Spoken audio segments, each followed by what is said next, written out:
कि क्षत्रिय भी कोई हाथों में चूड़ियां पहन करके नहीं बैठे हैं। तुम्हारी खाप पंचायत है तो हमारे भी 84 गांव है, 84 गांव में 65 गांव में चोइसा है। अगर दिल्ली के आसपास से भी आगे ना, कीड़ी नगरा की तरह हो जाएगी दिल्ली।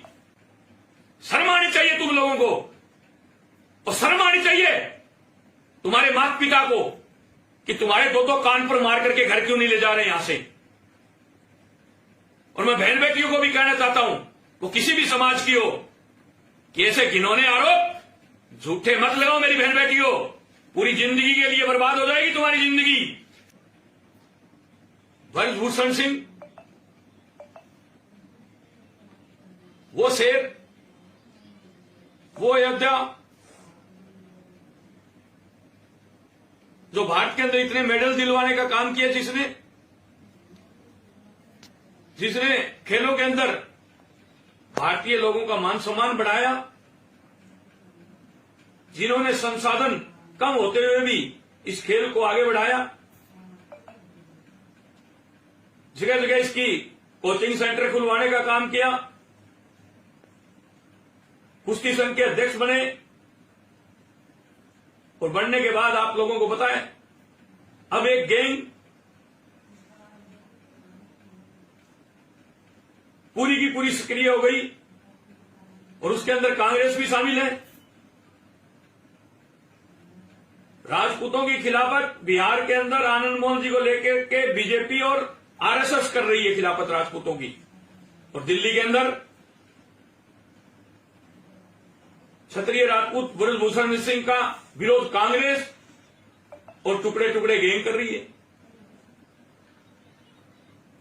वहां विरोध हो रहा है ब्रजभूषण सिंह जी का, और नारे लग रहे हैं आरएसएस भारत छोड़ो, ब्राह्मणों भारत छोड़ो।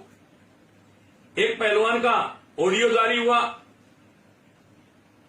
वो कह रहा है किसी भी कीमत पर कोई लड़की ले आओ तो ब्रजभूषण सिंह के खिलाफ बयान दे दे, उसको हम लाखों रुपए दे देंगे। शर्म आनी चाहिए तुम लोगों को। तुम जिस अखाड़े से आते हो, पर्टिकुलर एक अखाड़ा जो दीपेंद्र सिंह जी हुड्डा का है, दीपेंद्र सिंह जी हुड्डा ने ब्रजभूषण सिंह जी के सामने चुनाव लड़ा और हार गया। अब जब महीने 2 महीने बचे हैं दोबारा चुनाव के अंदर, 12 साल का कार्यकाल पूरा हो चुका है ब्रजभूषण जी का, तब ये लोग षड्यंत्र और ड्रामा कर रहे हैं दोबारा चुनाव आते ही। तो प्रक्रिया है, चाहे कोई भी किसी भी अखाड़े का हो, चाहे कोई भी किसी भी क्लब का हो, चाहे कोई भी किसी स्पोर्ट्स स्कूल का हो, पहले तहसील स्कूल जीतो, फिर तहसील जीतो, फिर स्टेट जीतो, फिर इंडिया जीतो, के लिए भेजना चाहिए खिलाड़ियों को। मुंह लग गया, और अब इनको जो भारत के नौजवान, भारत के अंदर जो युवा नए पहलवान पैदा हुए हैं, वो इनको पटकनी देते हैं इनके वेट के अंदर, इनके वजन के अंदर। इनको भारत में हराने वाले पहलवान हैं, तो ये चाहते हैं कि भारत में हमारी फाइट ना करा करके सीधा हमें इंटरनेशनल खिलाओ, नेशनल मत खिलाओ। और जो नेशनल में जीतेगा वो अंतर्राष्ट्रीय लेवल पर खेलने के लिए जाएगा। ये भारत सरकार कानून बना देगी ना, तो ये जो जितने भी यहां खाप और टुकड़े टुकड़े गैंग बैठी है ना, ये सब अपने अपने घर को रवाना हो जाएंगे। ये चाहते हैं कि हम ही तो खेलें और हमारी जाति का इस कुश्ती संघ का अध्यक्ष हो। नहीं, गलत है ये बात। और हम भारत में कंपटीशन करें ही ना, सीधा ही हमें इंटरनेशनल खिला दे, नहीं होगा ये नहीं होगा भारत के अंदर। चलो, ब्रजभूषण सिंह जी का कार्यकाल पूरा हो रहा है, शर्म आनी चाहिए तुम लोगों को। जिसको तुम बाप का दर्जा देते थे, जिसको तुम गुरु का दर्जा देते थे, उसके ऊपर तुम बलात्कार का, रेप का, छेड़छाड़ के मुकदमे दर्ज करा रहे हो, और फिर अपने आप को पहलवान कहते हो। किस चीज के पहलवान हो तुम? तुम अपनी खुद की सुरक्षा नहीं कर सकते, किस चीज के पहलवान हो तुम? एक 65 साल का बुजुर्ग आदमी वो तुम्हारे साथ रेप करता है और तुम खुद की सुरक्षा नहीं कर सकते, किस चीज के पूछड़ के पहलवान हो तुम? किस चीज के पहलवान हो तुम? शर्म आनी चाहिए तुम लोगों को। और शर्म आनी चाहिए तुम्हारे माता पिता को कि तुम्हारे दो कान पर मार करके घर क्यों नहीं ले जा रहे यहां से। और मैं बहन बेटियों को भी कहना चाहता हूं, वो किसी भी समाज की हो, कि ऐसे घिनौने आरोप झूठे मत लगाओ मेरी बहन बेटियों। पूरी जिंदगी के लिए बर्बाद हो जाएगी तुम्हारी जिंदगी, दाग लग जाएगा तुम्हारी जिंदगी के अंदर कि इस बच्ची के साथ रेप हुआ था, इस बच्ची के साथ छेड़छाड़ हुआ था। इन दो टकों के टपोरियों के कहने की वजह से तुम ये झूठे बयान दे रहे हो ना। एक दिन पछताओगे और तुम्हारा पूरा परिवार पछताएगा कि इसने, कभी कहते हैं हमारे साथ छेड़छाड़ की इसने। ये जो पुरुष पहलवान बैठे हैं, इनके साथ भी उसने रेप किया था क्या? ब्रजभूषण सिंह ने जो पुरुष विंग के पहलवान बैठे हैं, इनके साथ भी रेप किया था क्या? शर्म आनी चाहिए तुम लोगों को। नरसिंह यादव के साथ तुम लोगों ने क्या किया था?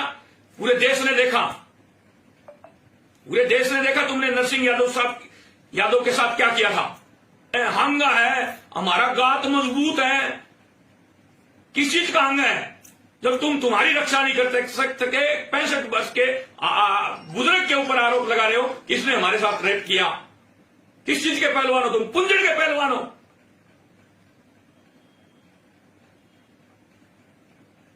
शर्म करो। पूरा देश जब तुम खेलने के लिए जाते हो, तुम्हारे ऊपर टकटकी लगा करके देखते हैं, टीवी चैनल खोल खोल करके बैठे रहते हैं कि हमारा देश का बच्चा गया है वो मेडल लेकर के, और तुम यहां जातिवादी कीड़े बन रहे हो। हम तो चलो सामाजिक नेता इसलिए समाज की बात करते हैं,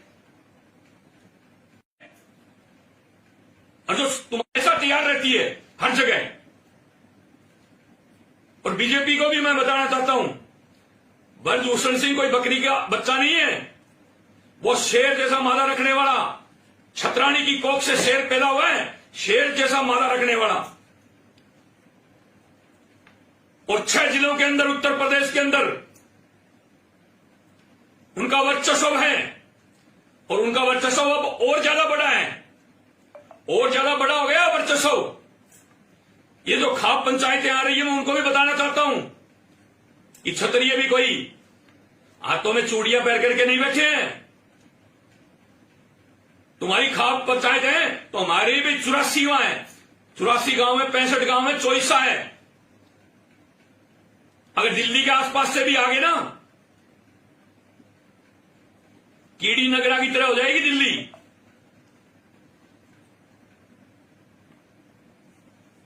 सच्चाई का साथ दो, हम भी देंगे, पर बिल्कुल फल्स, एकदम झूठा मामला, और उसके अंदर ब्रजभूषण सिंह जी के पीछे पड़ गए। ये ऐसी गैंगे, ऐसी खाप और ऐसे ये फिल्मी भांड राजपूतों को बहुत इन्होंने बदनाम किया है। अमरीश पुरी को पिक्चरों के अंदर ठाकुर बना करके बिठा देते हैं और गरीबों को मारते हुए, पीटते हुए दिखाते हैं, जबकि ऐसे ओरिजिनलिटी में कहीं एक भी ऐसा राजा नहीं हुआ जो जनता के ऊपर क्रूरता, अमान्य व्यवहार करता हो। हम कमजोर नहीं है, 36 करोड़ है इस देश के अंदर, 35 करोड़ प्लस हैं क्षत्रिय इस देश के अंदर। जिस दिन 35 करोड़ इस देश के क्षत्रिय एक हो गए, ये सारी सरकारें आपके कदमों में होगी, पर इसके लिए आपको संगठित होना पड़ेगा, एक होना पड़ेगा। और मैं केंद्र सरकार से भी आग्रह करना चाहता हूं कि राष्ट्रवादिता का, हिंदुत्व का अगर नगारा बजा करके धाप गए हो, तो वीर शिरोमणि महाराणा प्रताप जी की आने वाली तिथि के हिसाब से मनाई जाती है। 22 मई को राष्ट्रीय अवकाश घोषित किया जाए महाराणा प्रताप जयंती का। ये हम पुरजोर तरीके से केंद्र सरकार से मांग करते हैं। अगर ये काम तुम नहीं कर सकते तो क्यों फिर झूठे ढकोसले करते हो? क्यों तो हिंदुत्व के ढकोसले करते हो? और क्यों राजपूतों को यहां राजस्थान में आकर के कहते हो वीरों की धरती, वो धरती, ये धरती? वोट बैंक ऐसे नहीं। महाराणा प्रताप जी की अगर राष्ट्रीय अवकाश घोषित नहीं किया तो मैं कहना चाहता हूं इस देश के राजपूतों से, ठाकुरों से, कि इस बीजेपी का बहिष्कार करो। आने वाले 2024 के चुनाव में इनको छठी का दूध याद दिला दो, पता चल जाएगा इनको कि राजपूत भी जाग गए हैं, राजपूत की कौम में भी जगाने वाले युवा आ गए हैं। जो हमारी सुनेगा उसकी हम सुनेंगे, चाहे वो कोई भी पार्टी हो। जय मां भवानी, जय राजपूताना।